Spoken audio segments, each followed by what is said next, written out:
I remember you in talking about how the bus boys and the food runners had some of the best ideas to get to the number one restaurant in the world, which is where you guys ended up. And it just reminded me to not rely just on your executive leadership team, but to invite the team in, to empower them, and then to give them that recognition when there is a great idea and when it's implemented. So that's such great reminders, and you've lived this out for many, many years. Well, yeah, and I mean, listen, you come up with ideas that are focused on one of two things, either the experience you're giving to the guests or the experience you're giving to the team, right? And no matter how good I am at what I do, there's going to be some surprising ideas that come around how we can craft a better experience for the guests. But the experience we give to the team, there's no one better suited than a busboy to come up with a new idea on how we can be a higher functioning team, either in how we're taking care of them or in the systems that are established that they can thrive more effectively in their roles than them. They're certainly more well equipped to do that than I am. I think a lot of the time people get to a certain level in the hierarchy and they're so excited to finally have responsibility that they don't want to share it. Having the confidence to recognize that even when you're the boss, the people that work for you might have better ideas than you do.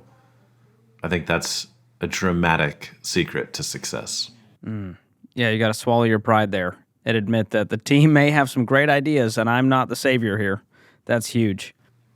Or rather than swallowing your pride, actually feel proud of the fact that you hired such amazing people that they have that much to contribute. You know? That's huge. Yeah. That's the part of the one of the hardest parts as a business owner is hiring people who are really talented, who care deeply, and sometimes they're going to be more talented than you are in a lot of areas. And so that's a good thing that you should be proud of for sure. So in your book, releasing tomorrow, as of the date of this episode, you've got this great story about the time your dad told you about corporate smart versus restaurant smart. What was that about?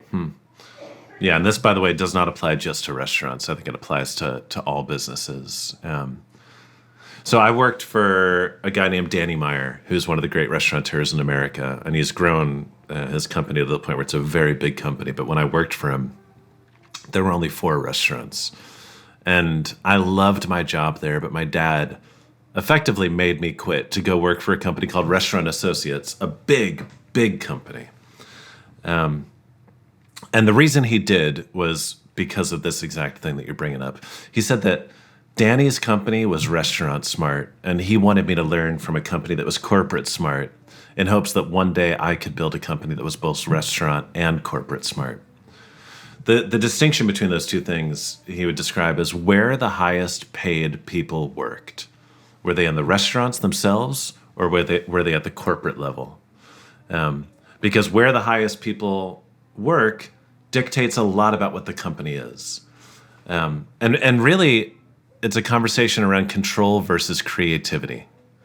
In a restaurant smart company, the restaurants are dynamic, collaborative, creative environments where when you go there to dinner, there's exciting things happening on the menu. There's exciting things happening with service because the people making the decisions that impact your experience are there. They're the ones delivering it to you.